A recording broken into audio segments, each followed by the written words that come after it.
Muy bien.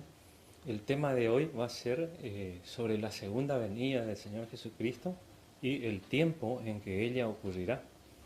¿Cuándo ocurrirá también el arrebatamiento o glorificación de su iglesia? Eh, Referido a si ocurre antes o después de la gran tribulación.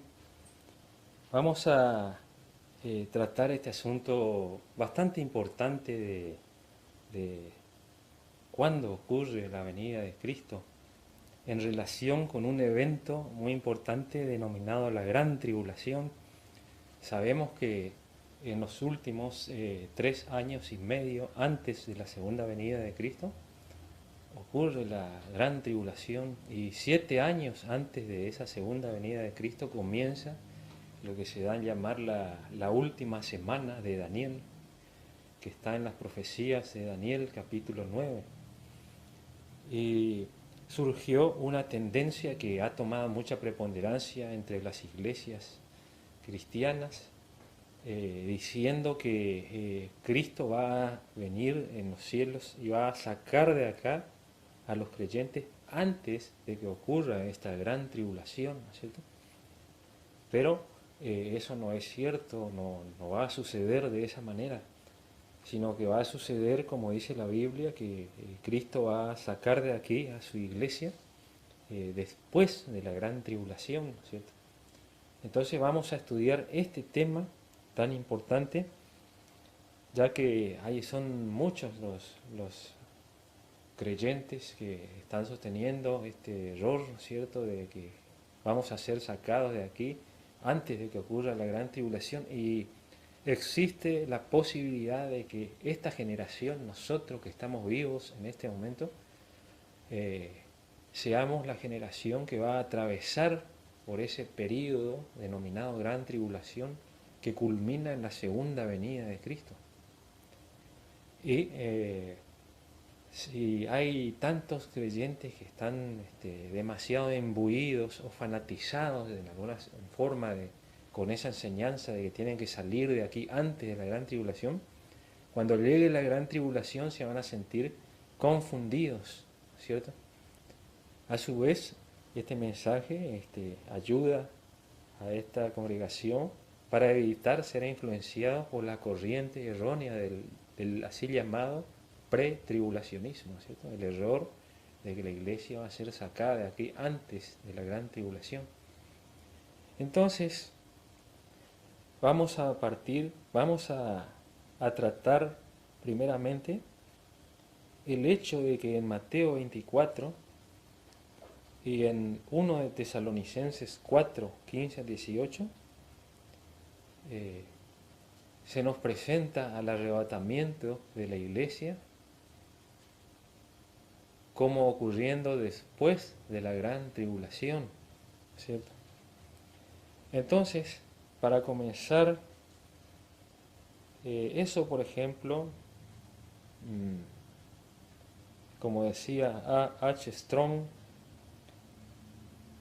de 1836 a 1921, la venida final de Cristo es referida en Mateo 24:30 y Tesalonicenses 4:16, en su Tratado de Teología Sistemática.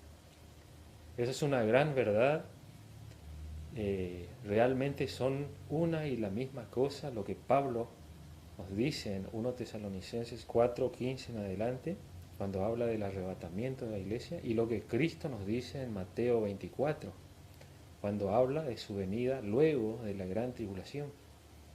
Así que esto es lo que vamos a ver. Primeramente, vamos a examinar el texto de 1 Tesalonicenses capítulo 4, versículos 15 en adelante. Vamos a partir del 13, porque ahí es donde Pablo toma el tema de la venida de Cristo. Vamos a ver qué es este arrebatamiento de la iglesia. ¿En qué consiste el arrebatamiento de la iglesia? ¿De qué se trata? ¿Qué es lo que queremos decir cuando decimos arrebatamiento de la iglesia? 1 Tesalonicenses 4:13 en adelante dice así: yo voy a ir explicando a medida que leo. Tampoco queremos, hermanos, que ignoréis acerca de los que duermen para que no os entristezcáis como los otros que no tienen esperanza.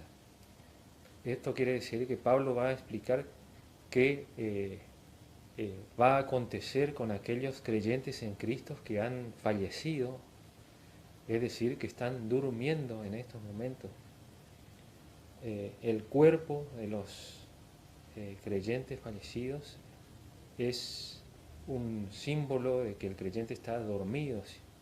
En una expresión retórica se habla de ellos como dormidos, en el sentido de que físicamente su cuerpo está reposando para algún día levantarse del sueño en la resurrección. Pero el alma del creyente no ha cesado de existir, ni tampoco se encuentra en un estado de inconsciencia, sino que se encuentra en un estado consciente en la presencia del Señor. Ha partido para estar con Cristo y forma parte de la nube de testigos que está presenciando los eventos que acontecen aquí en la tierra, ¿no es cierto? Y como dice en Apocalipsis, muchas almas de mártires inclusive están clamando en estos momentos o más adelante a Dios para que se les haga justicia por lo que les sucedió aquí en la tierra. Cuando estuvieron aquí fueron martirizados, eso está en Apocalipsis, las almas de aquellos que fueron muertos por el testimonio de Jesucristo están pidiendo justicia, ¿cierto? Ellos no están intercediendo por la tierra, sino están pidiendo para que Cristo venga y haga justicia contra todos sus enemigos que les martirizaron a ellos. Porque ya están en otro estado espiritual, ellos no están trabajando aquí en el evangelismo, ellos ya pasaron al plano de la santidad perfecta de Dios y ellos claman la justicia perfecta de Dios, piden por justicia. Entonces esto es lo que significa 1 Tesalonicenses 4:13. Tampoco queremos, hermanos, que ignoréis acerca de los que duermen, para que no os entristezcáis como los otros que no tienen esperanza. Pablo va a explicar qué va a suceder con aquellos que durmieron, que fallecieron. Porque si creemos que Jesús murió y resucitó, así también traerá a Dios con Jesús a los que durmieron en él. Por lo cual os decimos esto en palabra del Señor, que nosotros que vivimos, que habremos quedado hasta la venida del Señor, no precederemos a los que durmieron.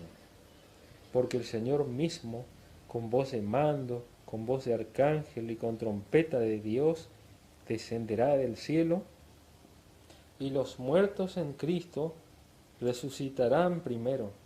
Luego, nosotros, los que vivimos, los que hayamos quedado, seremos arrebatados juntamente con ellos en las nubes para recibir al Señor en el aire, y así estaremos siempre con el Señor. Por lo tanto, alentaos los unos a los otros con estas palabras, dice el apóstol Pablo. Este es entonces el arrebatamiento. Aquí es donde Pablo aclara qué va a pasar con esos creyentes que fallecieron. ¿Qué va a pasar? Dice que cuando venga el Señor Jesús con sus ángeles en su gloria, con voz de mando, con voz de arcángel y con trompeta de Dios, dice. Y en otras partes, en la segunda carta a los tesalonicenses, dice que vendrá con sus santos ángeles, ¿cierto? Ese otro detalle, vendrá con sus santos ángeles en 2 Tesalonicenses capítulo 2. Allí, en 2 Tesalonicenses capítulo 2, dice, en el capítulo 1, 2 Tesalonicenses 1, versículo 7, el apóstol Pablo nos dice: a vosotros que sois atribulados, daros reposo con nosotros cuando se manifieste el Señor Jesús desde el cielo con los ángeles de su poder. O sea que Cristo le dará reposo a los creyentes, le llevará con él a los creyentes cuando venga con sus ángeles, con los ángeles de su poder, ¿cierto? Estas son dos cartas importantísimas que hablan del así llamado arrebatamiento. Una Tesalonicenses capítulo 4 versículos 13 en adelante y 2 Tesalonicenses capítulos 1 y 2.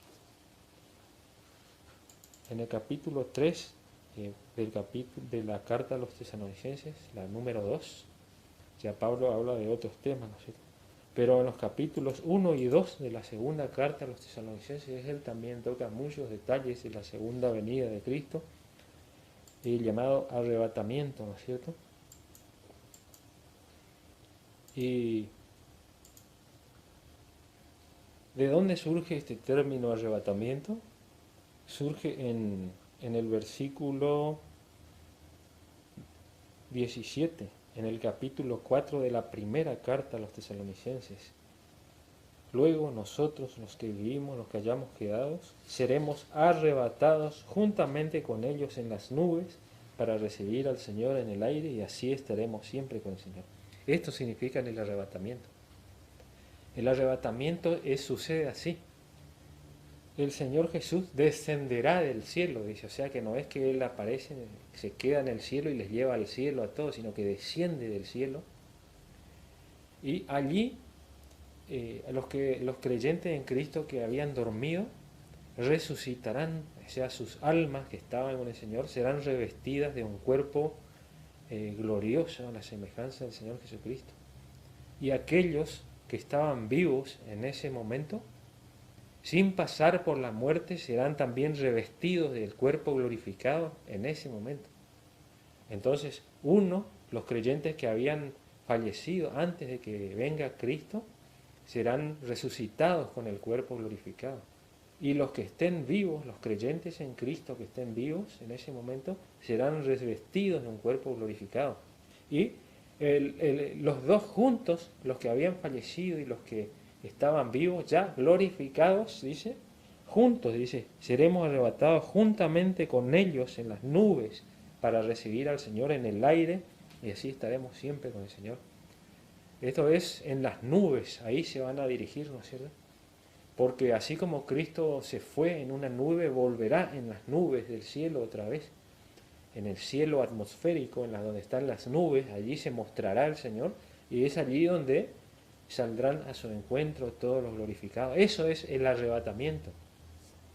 La palabra arrebatamiento solo hace referencia a un pequeño aspecto de la segunda venida de Cristo, que es el hecho de que vamos a elevarnos en los cielos y vamos a ser arrebatados en las nubes. Pero hay otras palabras importantes también, que es que seremos transformados en ese momento. No es solo el arrebatamiento, sino que también hay una resurrección y una transformación de los creyentes en Cristo. ¿Dónde está esa transformación o glorificación? Es la palabra buena. Eso está en 1 Corintios capítulo 15, donde Pablo habla ampliamente sobre la resurrección. 1 Corintios 15, 51. Allí se nos dice: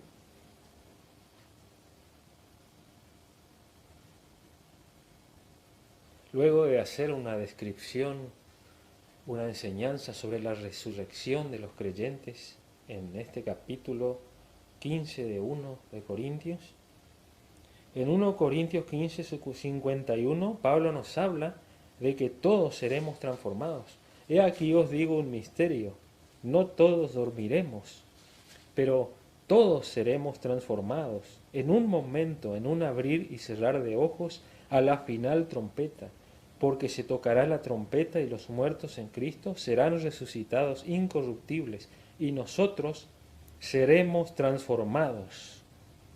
¿Cierto? Este es entonces otro hecho importante o característica importante que sucede en ese instante del llamado arrebatamiento. Sucede una transformación o glorificación de los creyentes, en el sentido de que aquellos que murieron resucitarán incorruptibles. Lean lo que dice aquí. Dice que resucitarán incorruptibles. 1 Corintios 15, 52. Los muertos serán resucitados incorruptibles. Está hablando de los creyentes en Cristo, los mismos de los que habla en 1 Tesalonicenses 4, cuando dice, los que durmieron en Cristo resucitarán primero. Esos creyentes en Cristo que en 1 Tesalonicenses Pablo nos dice que resucitarán primero antes de ser arrebatados juntamente con nosotros, dice que resucitarán incorruptibles. O sea que la imagen, traten de ver la imagen, todos los que están escuchando esto, imagínense la secuencia, que esos creyentes que resucitan ya surgen incorruptibles, surgen resucitados incorruptibles. No es que surgen en su resurrección y luego son arrebatados y cuando se encuentran con Cristo en el aire, allí Cristo los transforma, ¿cierto? Ya surgen incorruptibles en ese momento. ¿Eso qué significa? Que no va a haber tal cosa como que los creyentes van a ir todos con sus cuerpos corruptibles delante del Señor para ser juzgados por Él, y que ahí Cristo les va a dar la entrada al cielo y los va a salvar en ese momento. No, es muy fácil de ver. El apóstol Pablo nos dice aquí que los muertos en Cristo resucitarán incorruptibles, dice, con un cuerpo semejante al de Cristo. Significa que ya no serán juzgados. Y esto es lo que dice el Señor: el que oye mi palabra y cree en el que envió, no vendrá a condenación, mas ha pasado de la muerte a la vida. ¿Cierto? O sea, no vendrá a juicio, dice el texto del Nuevo Testamento en griego, que es el idioma en que se escribió. Juicio como sinónimo de condenación, ¿sí? Pero también implicando un juicio previo en la presencia del Señor, temible del Señor. No hay juicio para el creyente. Los creyentes en Cristo resucitan incorruptibles.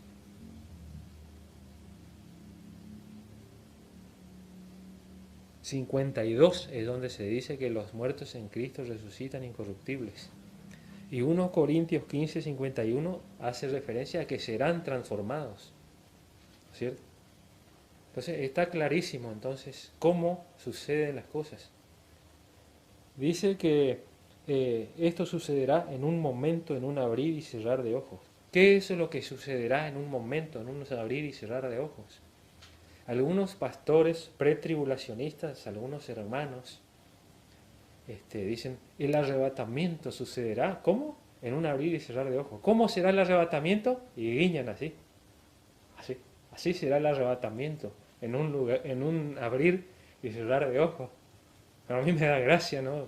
Estos hermanos cómo dicen esas cosas, ¿no? Porque la Biblia nos dice que el arrebatamiento será en un abrir y cerrar de ojos. Este no es el tema aquí. Si leemos 1 Corintios capítulo 15, Pablo no nos dice que el arrebatamiento será en un abrir y cerrar de ojos. Nos dice que la transformación o glorificación del creyente será en un abrir y cerrar de ojos. O sea, los creyentes, cuando suene la final trompeta, dice Pablo, que resucitan, ya resucitan incorruptibles. En un abrir y cerrar de ojos ahí en las tumbas, son dotados de una transformación perfecta. Y los que están vivos, también en un abrir y cerrar de ojos, su cuerpo incorruptible se transforma así en un fogonazo, en un cuerpo glorioso, glorificado. Eso es lo que dice Pablo aquí. Entonces, repito, en un abrir y cerrar de ojos, dice acá Pablo, es, en 1 Corintios 15, 52, seremos transformados, ¿cierto? Entonces, retomando el tema, esa es otra característica, otra palabra que puede... Transformación, son varias cosas que ocurren en la segunda venida de Cristo. Al creyente, primero el creyente es transformado, ya sea que estaba dormido o que esté vivo, todos son transformados.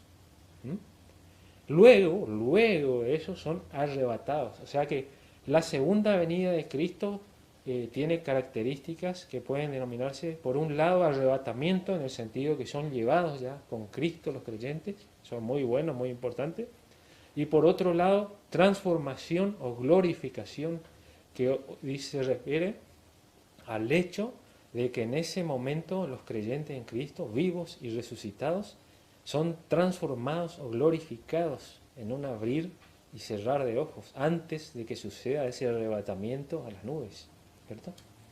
O sea, está claro, ¿no? Muy importante, cuando los creyentes empiezan a subir en las nubes, ¿sí? Ya están en ese momento glorificados, ¿no? Ya han sido transformados ahí abajo en un abrir y cerrar de ojos, y luego suben así, glorificados, acompañados por los ángeles de Dios que vinieron con Cristo. Y así se reúnen con el Señor en las nubes para estar siempre con el Señor.